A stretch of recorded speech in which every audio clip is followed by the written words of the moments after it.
She had been running from wolves her entire life. And the cruelest joke the moon could play was to drop her, bleeding and breathless, directly into the arms of their king. Mara pressed her back against the cold stone of the boundary wall, listening to the forest exhale around her. She was 23 years old and had never once shifted. Not on her first moon, not on her 15th, not on any of the 100 nights, since when the pack had gathered in the silver light, and she had stood among them like a hollow thing, her skin refusing to answer the call that sang through every other body around her. An unshifted wolf was a liability, a shame. In the Ashvale pack, she had been tolerated because her mother had been beloved, and because the work she did in the healer's cottage was too useful to waste. But tolerance was not belonging. Tolerance had an expiration date, and hers had come due 3 days ago, when the beta's son had caught her reading the pack's territorial maps in the library. And the alpha had decided, with the casual cruelty of a man who had never needed to fear anything, that the easiest solution was to offer her to the Greystone pack as a servant, in exchange for a winter grain alliance. She had not waited for the cart. 3 days of running through the northern territories. And now the moon was overhead and she was here, wherever here was, pressed against a stone wall that thrummed faintly beneath her palms, as if something alive were moving behind it. The cut along her left forearm was still seeping.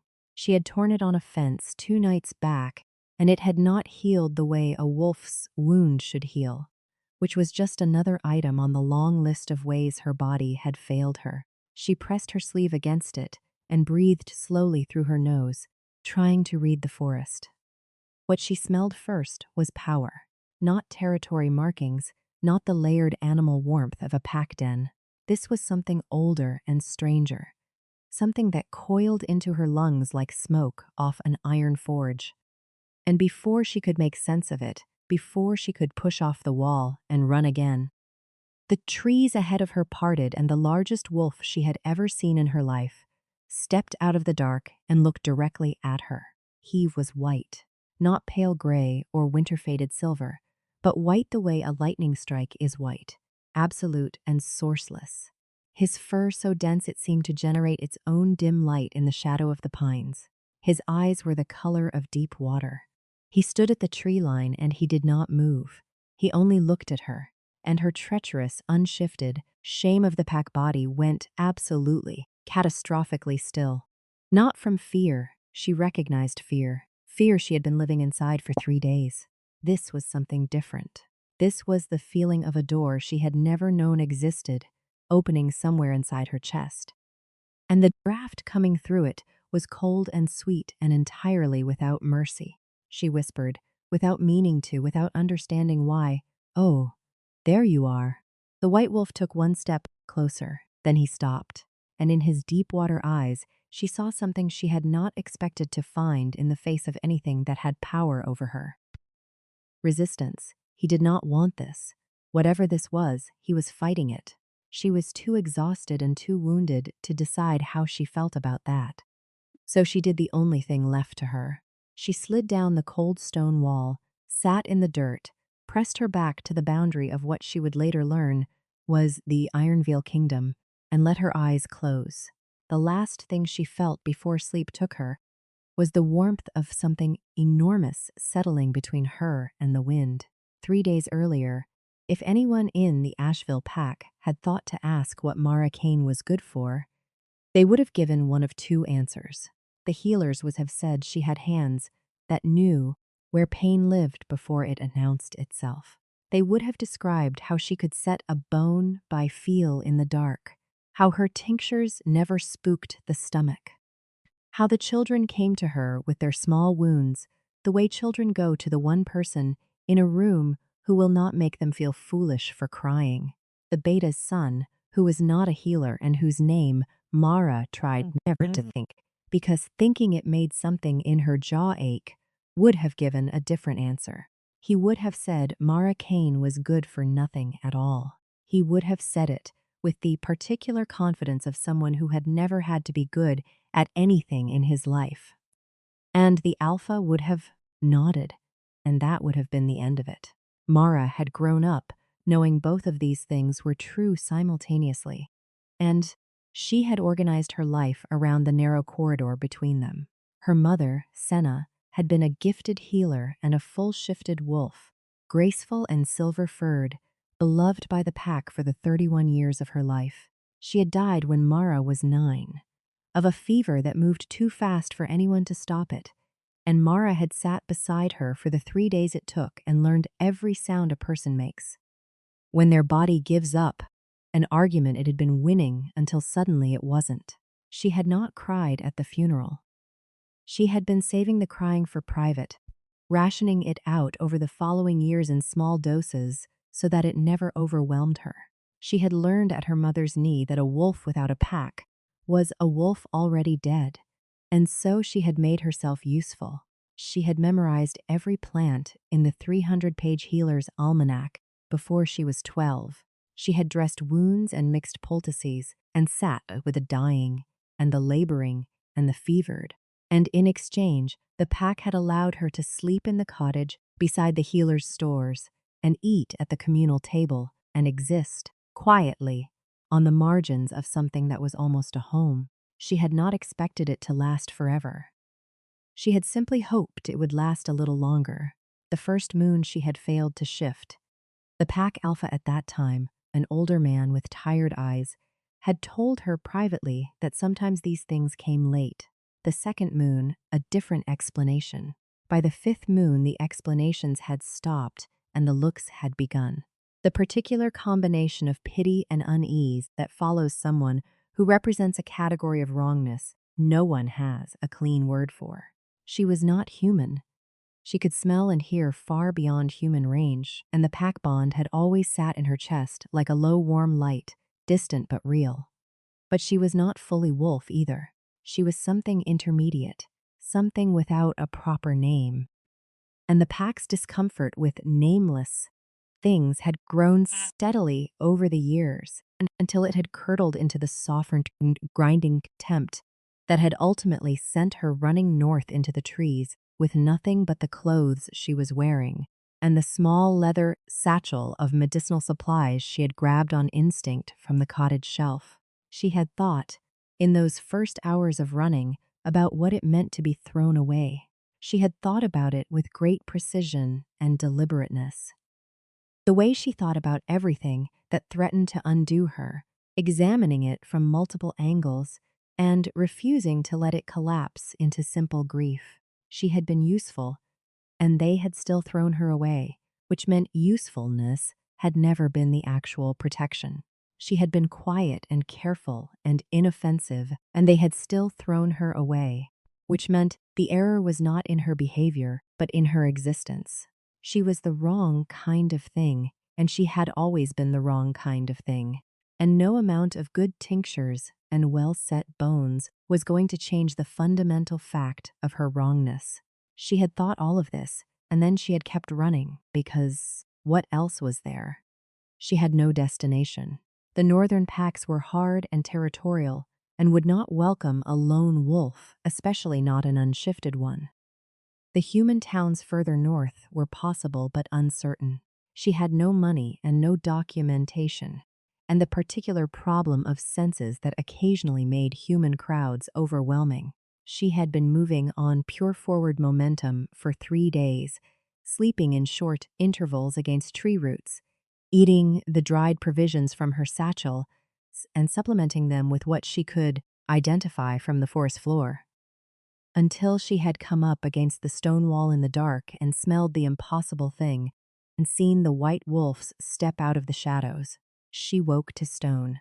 Cool, smooth, well-fitted stone beneath her cheek, and the smell of cedar and iron and something beneath both of those that her body recognized before her mind did. Something that made her exhale slowly and completely, the way she only exhaled when she was genuinely, deeply safe. Then her mind caught up and she opened her eyes. She was inside. Indoors, in a room with high ceilings and narrow windows that let in the gray light of very early morning. The stone was the floor. She had been placed on some kind of thick pallet, the kind of rough sleeping arrangement that suggested utility. rather than hospitality. And she was covered with a wool blanket that smelled like pine resin and winter. Her satchel was at her feet. Her left arm had been wrapped in clean linen. She sat up slowly and looked at the man standing at the window. He had his back to her. She could see that he was very tall and broad through the shoulders in the way that suggested his body had been shaped by actual use rather than vanity. His hair was dark, the kind of dark that absorbs light rather than reflecting it, and it was somewhat disordered, as if he had been up all night and had run his hands through it more than once. He wore plain dark clothes with no ornamentation except the worn silver ring on his right hand. He was looking out the window at the gray morning, with his arms crossed and his jaw set, and the posture of his entire body communicated one thing with absolute clarity. He did not want to be here. "You bandaged my arm," Mara said. Her voice came out steadier than she felt. He turned from the window. She had braced herself for something. Though she couldn't have said what, some expression of the power she had smelled on him. Something remote or terrifying or impenetrably cold. What she had not braced for was the fact that looking at his face would feel like being struck by something she had no name for. A resonance, a recognition. The same sensation she had felt the night before at the wall, but closer and more specific and entirely impossible to reason away. His eyes were the same color they had been in wolf form. Deep water in winter. He looked at her with those eyes, and his expression was controlled and careful, and contained exactly 1 degree of warmth, buried beneath a great deal of deliberate neutrality. "You were bleeding on my boundary wall," he said. "It seemed inefficient to leave you there." "I'll go," she said immediately, because this was what she did. She removed herself before removal could be imposed. "I didn't know it was your wall. I wasn't trying to cross us. I was just resting." "I know." His voice was low and even. "Sit down. You've lost blood." "I'm fine. You passed out against a stone wall at midnight. You are not fine." Mara opened her mouth and then closed it, because that was accurate. She sat back down. He crossed the room to a small table she hadn't noticed and poured water from a stone pitcher into a cup. And when he set it on the floor beside the pallet, he stayed at a careful distance, which she noticed. She was someone who noticed distances. "Where am I?" she asked. "Ironveil Hold, the border guard station, not the main citadel." Ironveil. She turned the word over. She knew the name. Everyone in the Northern Territories knew the name. Ironveil was the oldest wolf kingdom on the continent, held by a single bloodline for 11 generations, currently ruled by an alpha king whose name was spoken with a specific quality of careful respect that was 1 degree below fear. She tried to remember the name and found it surfacing slowly through her exhaustion. "Calder," she said. "The king of Ironveil is called Calder." Something moved in those deep water eyes. It was small and fast, and she almost missed it. "Yes," he said. She looked at him.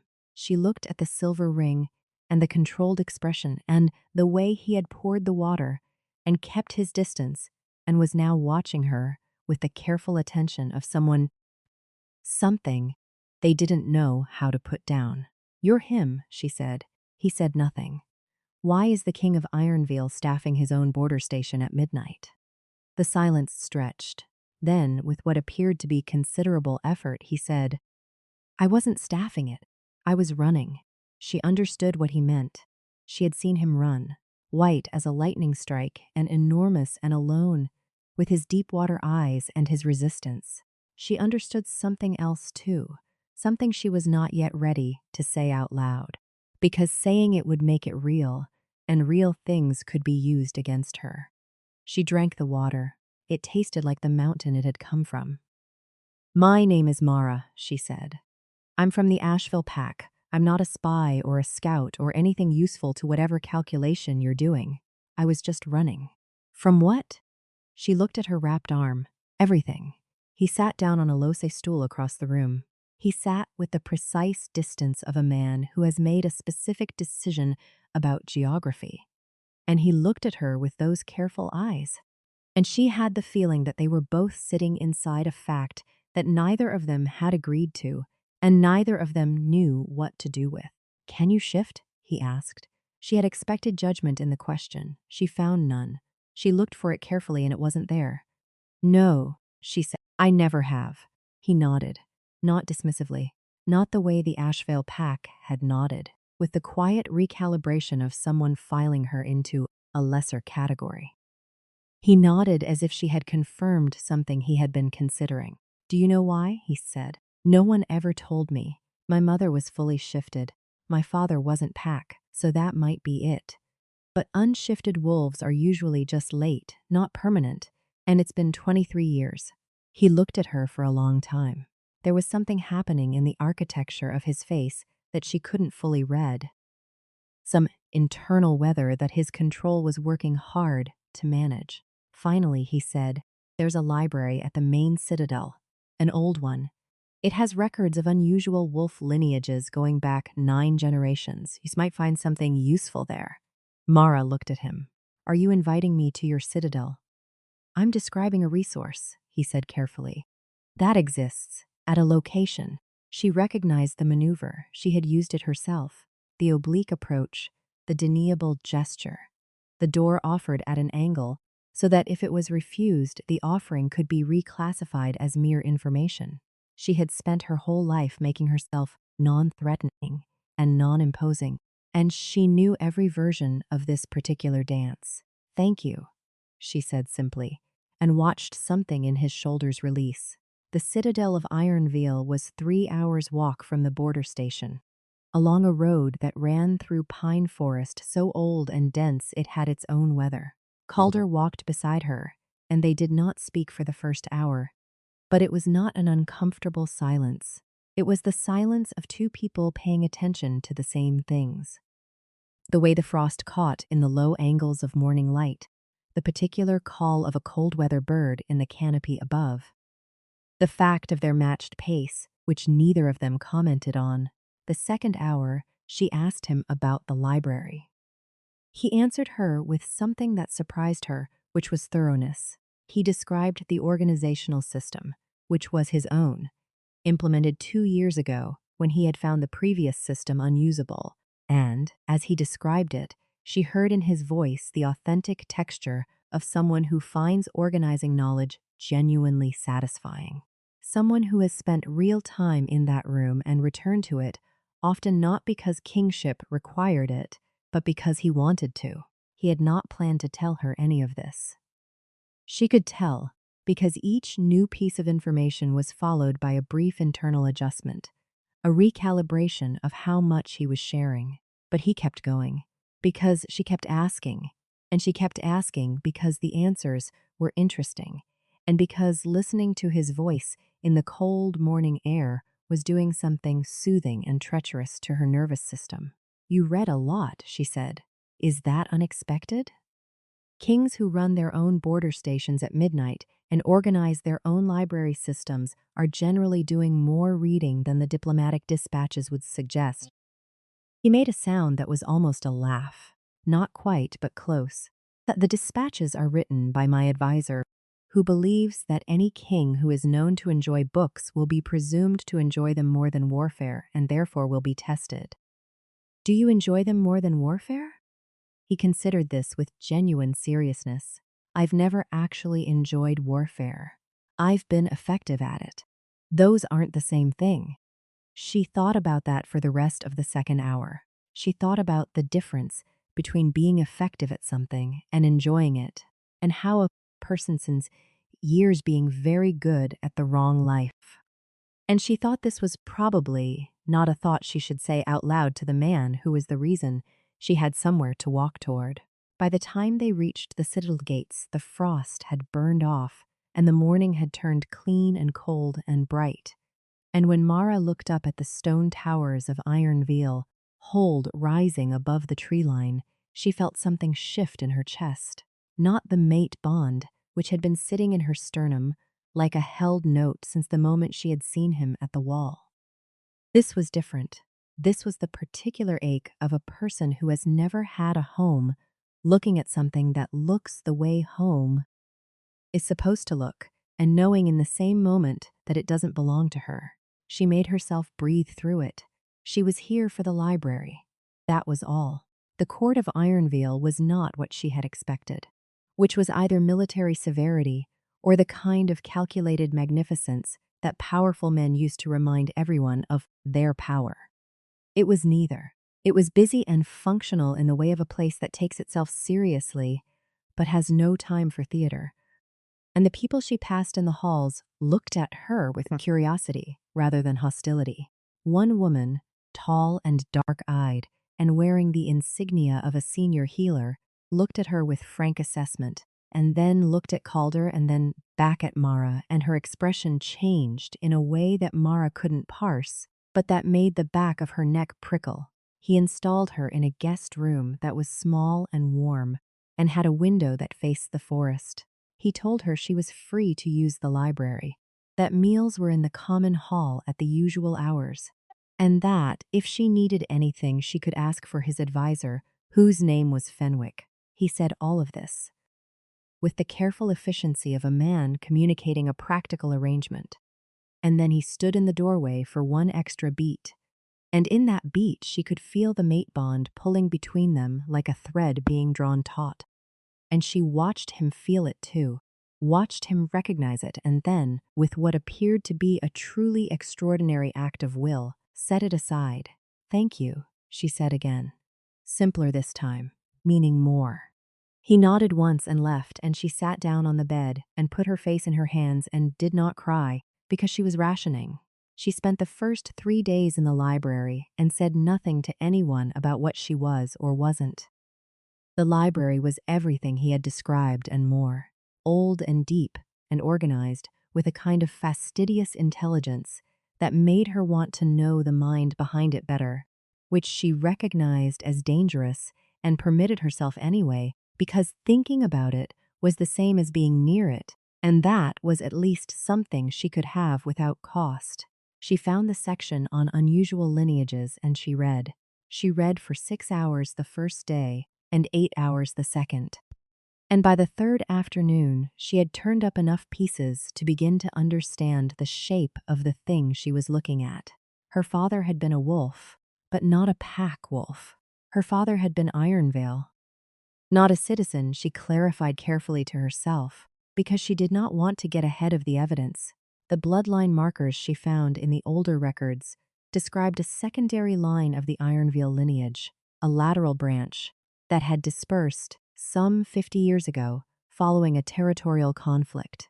Individuals from that line had wound up scattered across the northern packs. Some of them had displayed unusual traits. Some of them had been late shifters.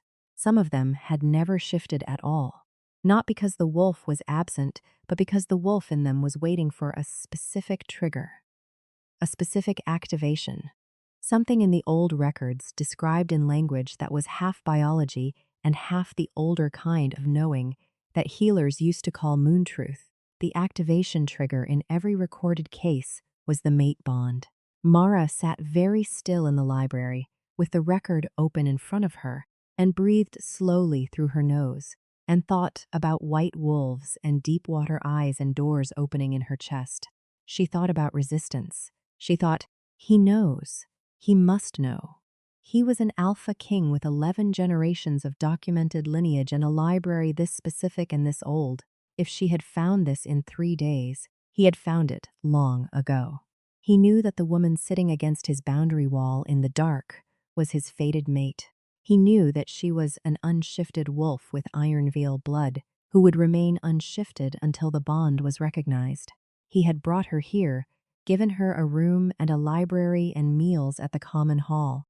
And then he had stood in the doorway and felt the pull of the bond and deliberately set it aside. He was fighting it, just as he had fought it in wolf form, stepping out of the trees and then going absolutely still. Why? She thought about that for a long time.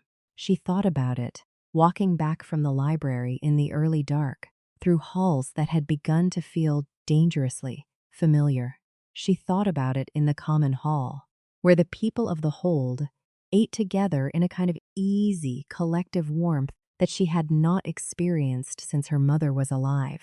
She thought about it, sitting with the healer whose name was Aldous, who had started appearing near Mara at mealtimes with the casual inevitability of someone who had decided a thing and simply hadn't announced it yet. "You're wondering about him," Aldous said one evening, not as a question. Mara looked at her bowl. "I'm wondering about the library." "The library was reorganized the year after his mate died," Aldous said. The sentence landed in the room between them and sat there. Mara looked up. Aldous' dark eyes were kind and direct. 11 years ago, she was called Isra.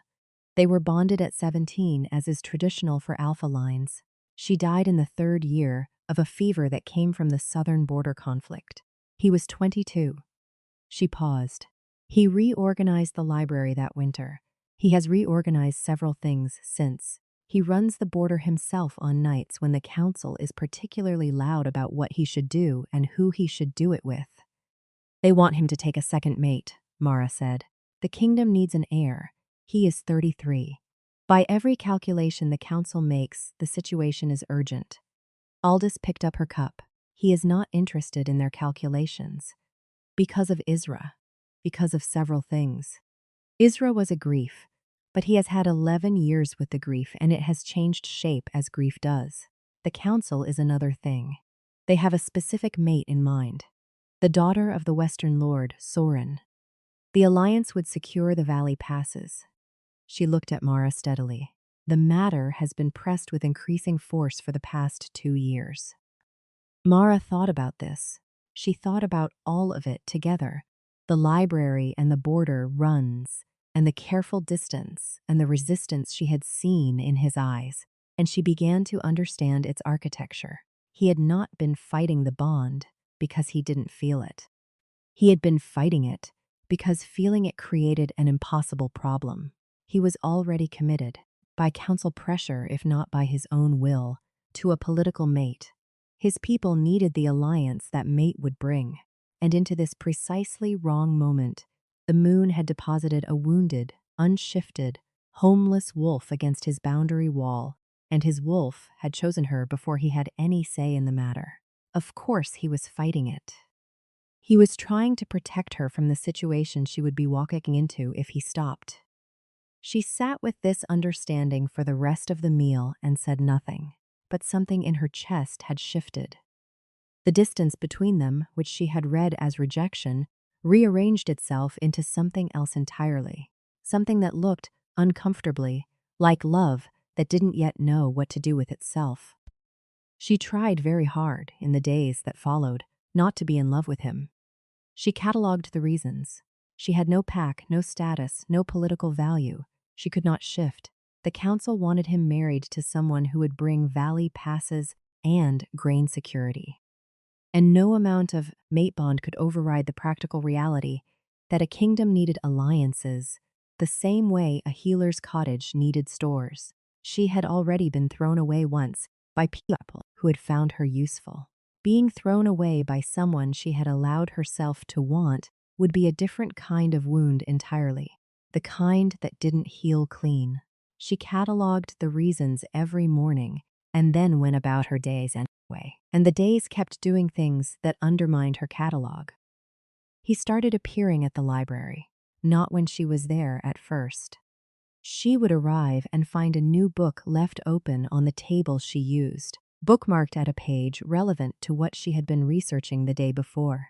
She would find notes in the margins, not annotations but actual notes, handwritten in the compressed, precise hand she was beginning to recognize as his, notes that picked up threads from the texts she had been following and extended them or complicated them, or pointed sideways towards something else she hadn't thought to look for. It was the most intimate form of conversation she had ever had with anyone.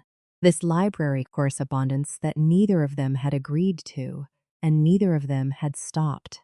Then one evening she arrived late, intending to return a volume she had borrowed, and found him already there, seated at the table she used, reading. He looked up when she came in, and neither of them said anything for a moment. And then she set the book on its shelf and sat down at the table and picked up the thread he had left in the margin of a text about late shifting lineages, and they worked in silence for an hour and a half, That was not silence at all. After that, he was there in the evenings. Not every evening, but enough that she began to arrange her days around it, which she recognized as a problem and did anyway. He brought her things from the kitchen when she forgot to eat dinner because she was reading. She corrected an error in his margin note about a secondary lineage branching, and he read her correction and made a small sound of genuine appreciation that she felt in her sternum. She fell asleep once at the table with her cheek on a large folio and woke to find a blanket over her shoulders and the lamp turned down, and the particular quality of the room suggested she had not been alone for all of that time.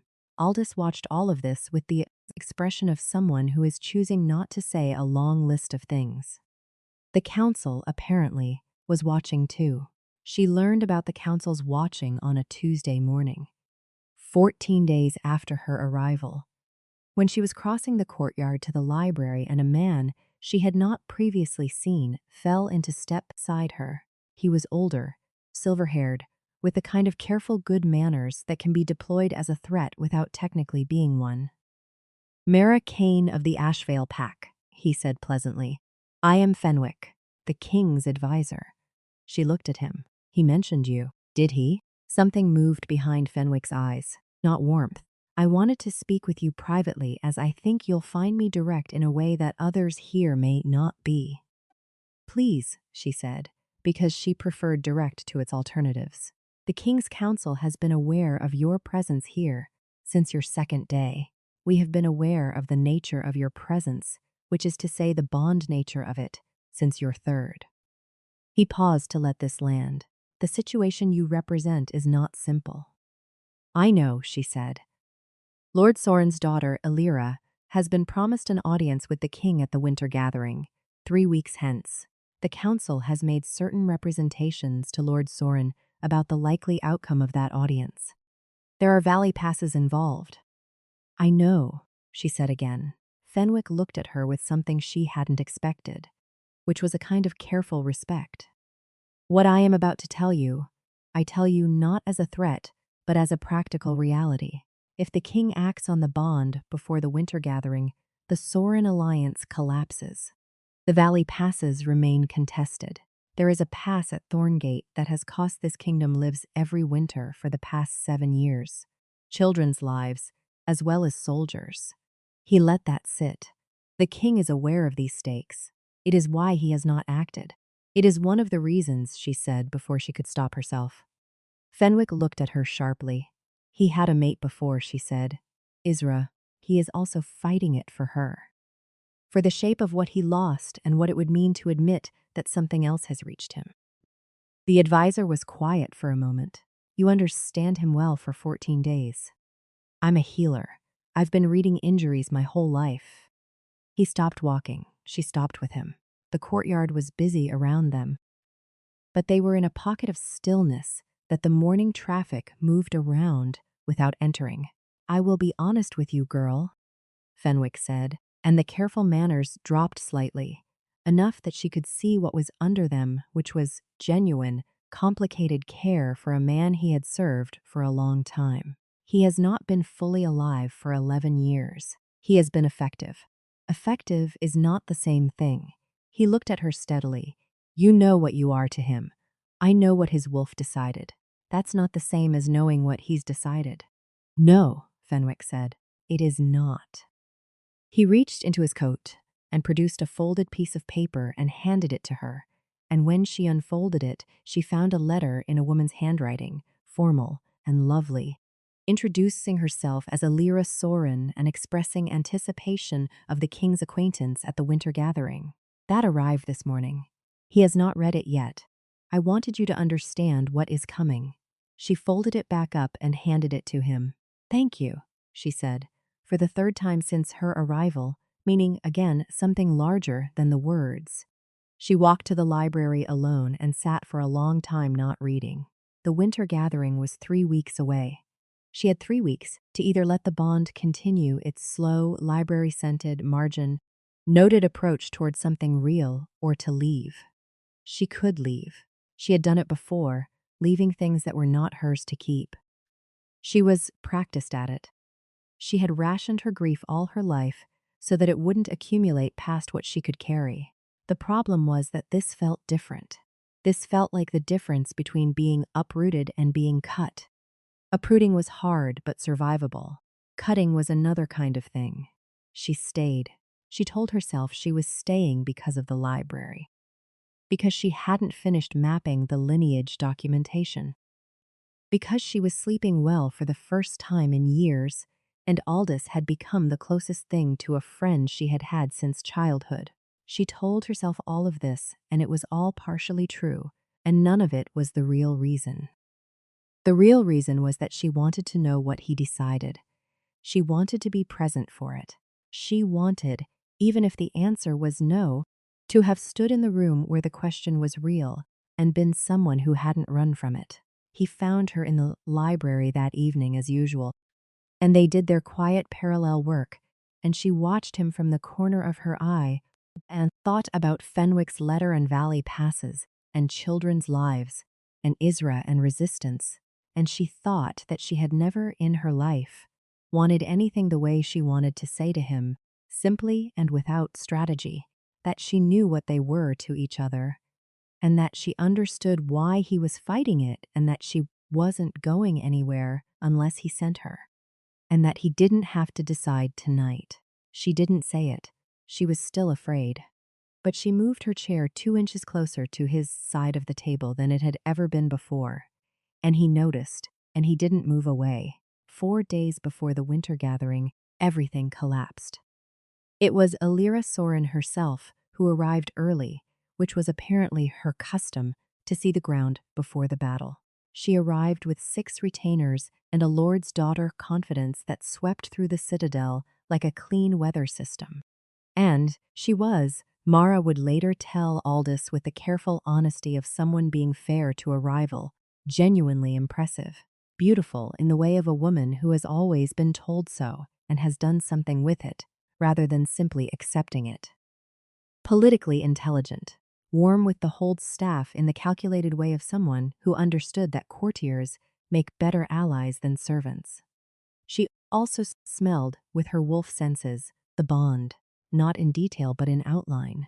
She had grown up in an alpha lord's house, and she knew what she was walking into, or thought she did, and the particular thing she did not know was that it was already half completed. That somewhere in 14 days of library evenings and careful distances and margin notes, the bond had advanced further than either party had formally acknowledged.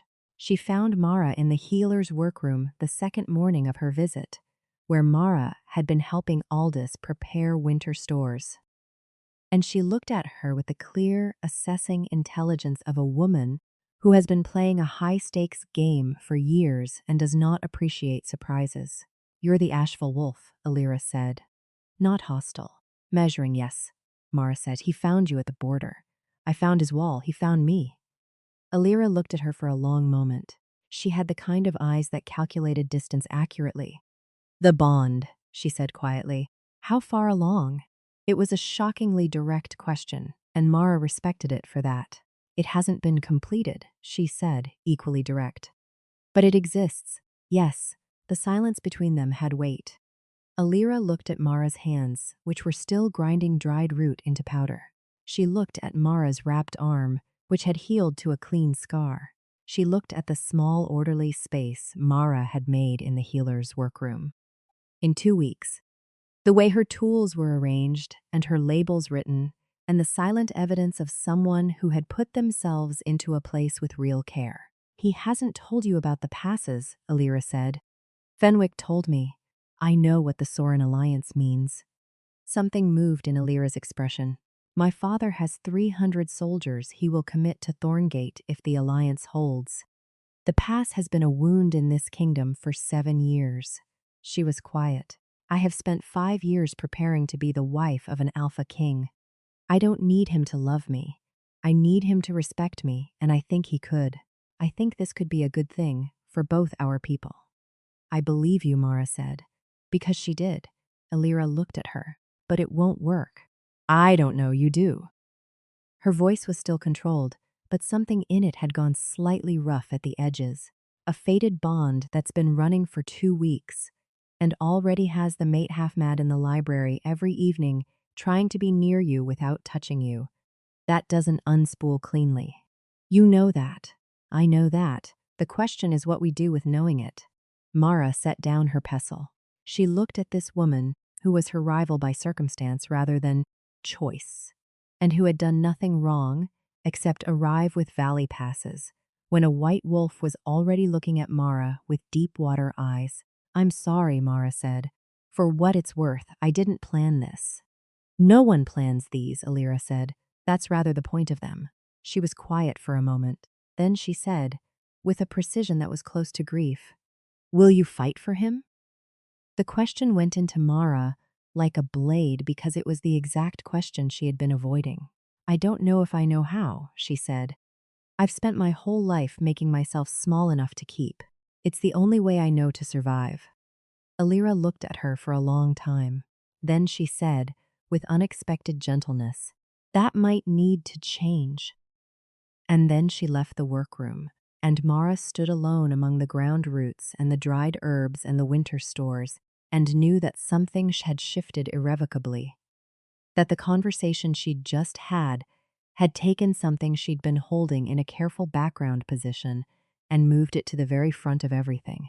She was afraid. She had been afraid her whole life. She was also, somewhere beneath the fear, entirely done with it. She found Calder in his study that evening. Not the library. The study, which she had not been in before, which was a different kind of room, more exposed and more personal. With its working documents and its campaign maps, and the particular disarray of a desk that belongs to someone who actually uses it. He looked up when she came in, and the thing in his face that was usually controlled slipped for a moment into something entirely unguarded. Mara, he said, just her name, like he'd been thinking it. Alira arrived, she said. I know. She's not what I expected. No, he said. She's very good. She told me about the passes. Fenwick told her to. He was watching her carefully. He wanted you to understand the shape of it. Everyone keeps explaining the shape of it to me, she said. As if I haven't been sitting inside it for 2 weeks. He was quiet. I want to ask you something, she said. And I want you to answer honestly. Not the way you answer council questions or diplomatic questions, but actually honestly. All right, he said. The night at the boundary wall. You stepped out and you saw me and you stopped. I could see you fighting it from 20 feet away. What was it that you were fighting specifically? Was it the council? Was it Isra? Was it me? Was it all of it together? Because I need to understand which part is the part that's still running so I know what I'm talking to. The silence was very long.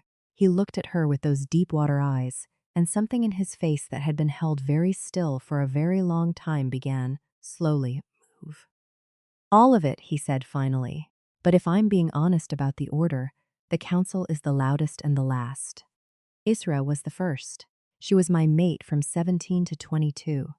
And when she died, I decided, not consciously but completely, that I would not do that again. That I would not be a person who had that particular vulnerability. A king without a weakness is a king who doesn't have to watch soldiers die because an enemy knew which direction to press. He stopped.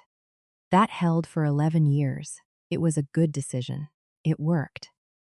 Until, she said, until I smelled you on my boundary wall from a 1/4 mile into the trees, and my wolf was out of my control before I finished the thought. She breathed. Why did you stop? Why didn't you come to me right away? Because you were sitting against that wall like something that had been found too many times to trust being picked up. And I knew that if I came to you in that moment, in that context, you would say yes because you had nowhere else to go. And I didn't want your yes to be because you had no other option. He looked at her. I wanted, if you ever said yes to me, for it to mean something. The room was very quiet. Isra, she said carefully. Isra deserves to be someone who was loved, not someone who was a reason to be afraid of loving. I know that. I have known it for a while. But knowing it and feeling it as true are not the same. And now, his jaw worked. He looked down at his hands on the desk. He looked at the campaign maps and the documents and everything. That the kingdom required of him every practical argument arranged neatly in the visible geography of the room. Now, he said, I am looking at you standing in my study door like something the moon sent with a purpose. And my wolf, who made a choice at the boundary wall that I have spent 2 weeks trying to countermand, is not accepting any of the countermanding. He met her eyes, and Elyrissa Sorin is a good woman and a good choice, and everything the council has said about the passes is true. And I am also aware that I have sat in that library every evening for 2 weeks and felt more alive than I have in 11 years, and that those two things cannot occupy the same future. What are you going to do? She said. He stood up from the desk. He crossed the room toward her and stopped close. Close enough that the mate bond was singing between them like a wire pulled to its pitch limit. And he looked at her face as if he were committing it to the same memory system as his books. I'm going to ask you something, he said. And I want you to answer honestly, not the way you've been answering things since you got here, which is carefully and at a slight remove to protect yourself.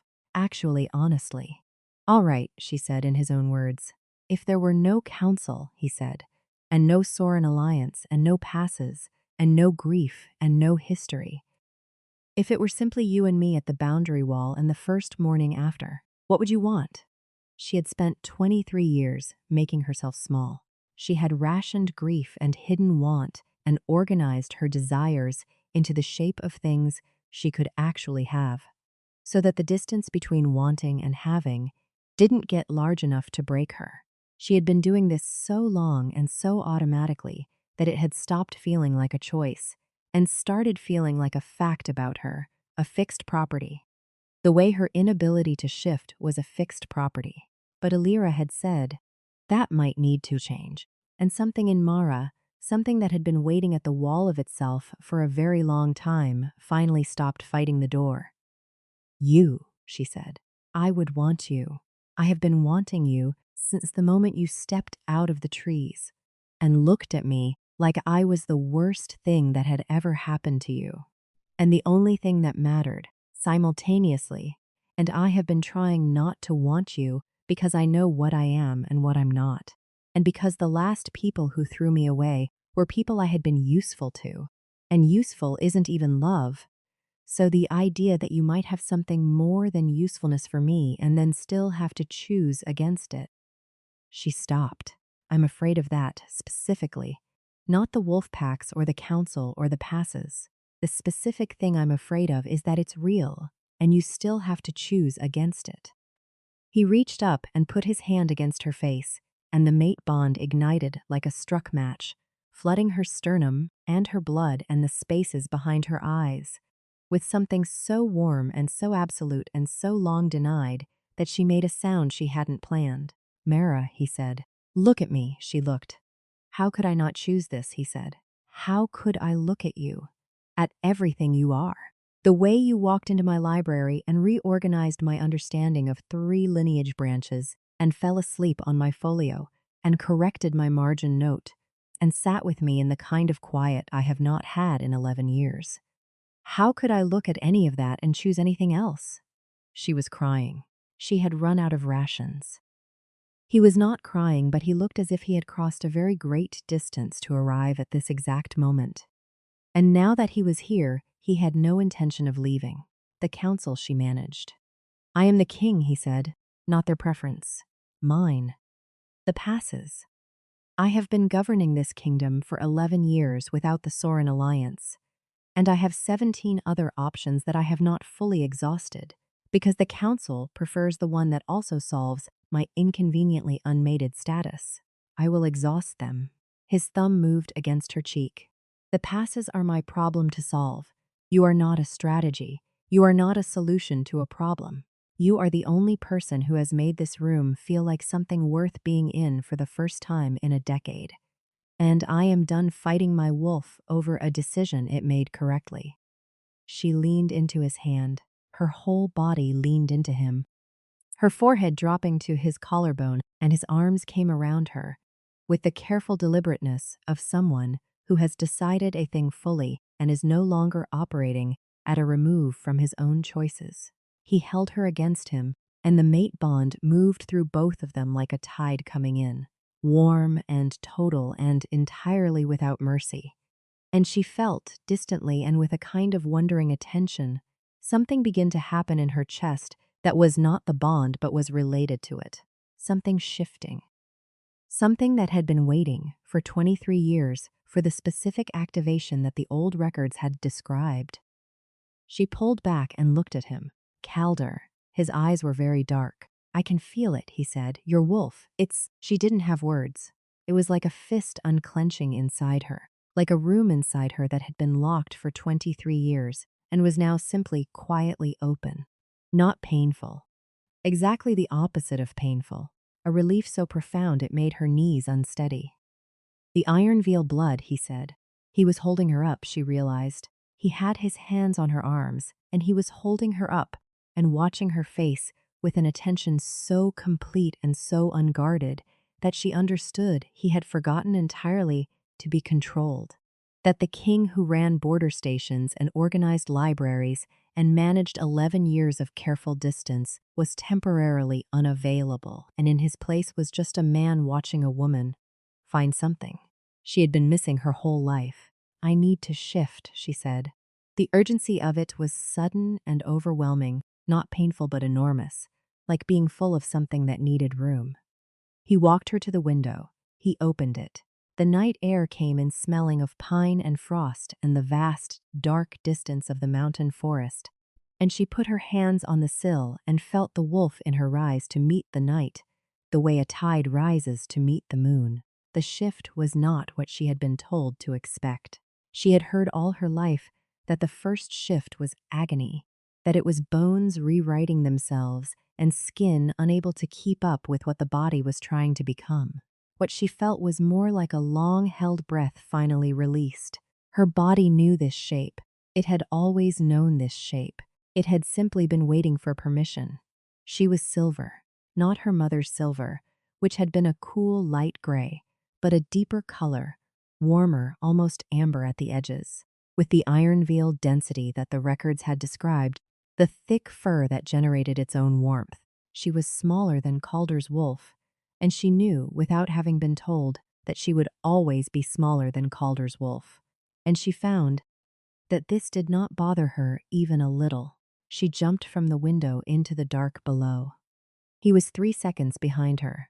They ran for 2 hours through the pine forest, through frost and clean dark air, and the vast animal joy of a body finally doing the thing it was built to do. She was fast in a way that surprised her and delighted her, quick and agile where he was powerful and enduring. And they ran together in the particular way of two creatures whose bodies have already decided they belong in the same space and are only now getting to act on it. When they finally stilled, in a clearing where the moon fell full and clear on the frost-pale ground, they were both breathing hard, and her entire body was humming with something she had no word for except right. They sat in the clearing, flanks touching, and she rested her head on his shoulder and looked at the moon that had made her wait 23 years for this, and thought that she could not, in good conscience, hold a grudge against it. They returned to the citadel in human form, in the very early morning, when the sky was the particular gray that comes before sunrise. The council met 2 days later. Fenwick had arranged it, and looked, Mara thought, like a man who had been fairly certain how this would go, and was primarily relieved to be done with the uncertainty of it. Alira Soren had gone home the day before. After a private conversation with Calder that Mara had not been present for, and had left with, apparently, a counteroffer regarding the Valley passes that was going to require significant diplomatic creativity to resolve. She had also left Mara, through Aldous, a small package containing a jar of a particular mineral salve for joint pain that she had noted Aldous was running low on, along with a brief note that said only, "Well fought," and was unsigned. Mara had read the note twice and tucked it into her satchel. The council meeting was not comfortable. It was the kind of meeting where a decision that has already been made is being formally presented to people who were not consulted in making it. And most of those people were unhappy about this in ways that were professionally expressed and personally transparent. There were arguments about precedent and lineage verification and the political costs of the withdrawn Sorin courtship. There were pointed observations about the lack of formal pack status attached to the unclaimed mate candidate's name. Calder let them finish. He sat at the head of the long table with the stillness of a man who has made his decision from his whole self rather than from calculation. And when the arguments had run their course, he looked around the room and said, in the same low, even voice he had used to tell her she was bleeding on his boundary wall and it seemed inefficient. She is my mate. She carries Ironveil blood through a lateral lineage documented in our own records. She is a gifted healer and a scholar, and she has done more to advance my understanding of our border lineages in 3 weeks than the council archive has managed in 11 years. She has shifted. The bond is complete. He paused. If there are further questions, Fenwick will address them. The audience is closed. He stood. He looked across the room to where she was standing, which was not at the table, because she had not been invited to the table, which had seemed like exactly the kind of detail worth addressing separately. And she had not wanted to make the council meeting also about that. So she was standing near the door in the practical position of someone who might be needed and might not.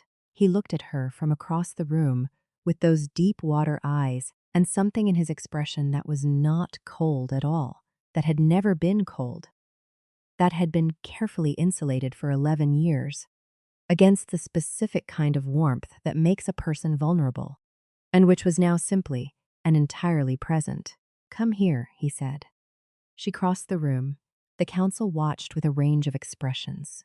She stopped beside him, and he took her hand, which was the first time he had done anything as ordinary as that, and the mate bond settled into something warm and permanent and exactly as certain as the earth under her feet. I'm going to need your help with the passes, she said quietly, as the council filed out around them. He made the sound that was almost a laugh, closer to it this time. Oh? There are 2 mountain passes I noticed in the maps that connect to the Thorngate approach from the eastern side. No one's been using them because they flood in spring thaw, but the flooding pattern has changed in the last 30 years. If you reroute the drainage on the lower one, you've been reading the campaign maps. They're in the library. You organized them there. She looked up at him. Did you think I wasn't going to read them? He looked at her with an expression that she would spend the rest of her life being grateful for, because it was the expression of someone who finds the specific facts of you genuinely delightful, not despite what you are, but because of it. No, he said. I was counting on it. Fenwick passing behind them with a stack of documents and the expression of a man who is professionally exhausted and privately satisfied, said nothing. But he slowed his steps slightly as he passed, and what he said to the doorway in front of him as he went through it was, quietly and with great feeling, about time. The first public council session, after the announcement, was 3 days later, and Mara stood at Calder's right hand in the great hall of Ironveil Hold, and was formally presented as the Alpha King's fated mate to the assembled court, pack representatives, and the 3 visiting lords who had come for what they thought was a winter gathering negotiation, and were now getting something considerably more significant. She wore clothes borrowed from Aldous because she owned nothing appropriate and had not yet solved the problem of owning things. And the borrowed clothes were not quite right, but were close enough, and she stood in them with the exact posture she had spent 23 years perfecting, the posture of someone who is present in a room without demanding anything from it. And then Calder said, in front of all of them, in the carrying voice of a man making something public and irrevocable, she has Ironveil blood and Ironveil bone, and she found her wolf in my house, and she is mine and I am hers. And anyone who has a problem with the sequence of events that led to this moment is welcome to bring it to me directly. It was not a speech. It was a declaration, and the distinction between those things is that a declaration does not ask for a response. She felt the room adjust around her. Not all of it comfortable, not all of it immediate, but the adjusting was real and it was permanent. She was not the Asheville Pack's discarded healer anymore. She was not the woman who couldn't shift. She was not the intermediate thing with no proper name. She was something specific, something with a name and a place and a person standing beside her who had chosen her from his whole self, without reservation, in public, as an act he intended everyone to witness. She reached over and took his hand. He did not look surprised. He looked like a man who has been waiting for the moment when the thing he most wants to happen simply happens. Fenwick was in the third row of the assembly, and Mara could see him from where she stood. And the expression on his face was the expression of a man who has served a king for 11 years through grief and isolation and careful distance and political pressure, and who is watching the end of all of that with something that he would, if pressed, probably describe as professional satisfaction, and which was in fact considerably warmer. Aldous was in the fourth row, and her expression was not ambiguous at all. That night, when the assembly was done and the court had dispersed, and the practical mountain of things that would need to be addressed in the coming weeks was already visible on the horizon, they went back to the library. Not because there was work to do there, though there was always work, because it was where they had found each other in the gradual, margin-noted, parallel, attentive way that had turned out to be the specific way they needed to find each other. Calder opened a book he had been meaning to read for 3 weeks. Mara pulled the folio she had been working through on the eastern passes closer to the lamp. The wolf bond sat between them like a warm, steady light, close and permanent, and entirely without the desperate quality it had carried when it was being fought. She fell asleep at the table, because she always fell asleep at the table eventually, and when she woke, it was deep in the night and there was a blanket over her shoulders, and the lamp was turned down, and Calder was asleep in his chair across from her with his book open on his chest and his head tipped slightly back, and he looked, in that unguarded state, nothing like the controlled and careful Alpha King who ran border stations at midnight and kept the world at the exact distance required to keep it from mattering too much. He looked like a man who had put something down that he had been carrying for a very long time, and found that his hands were unexpectedly free, and did not yet know all the things he was going to fill them with, but was, in this quiet moment, simply glad to be unburdened. Mara looked at him for a long time in the lamp-turned-down dark. She thought about white wolves in pine forests and boundary walls and the specific smell of power that had coiled into her lungs and not left. She thought about her mother, who had known that a wolf without a pack was a wolf already dead.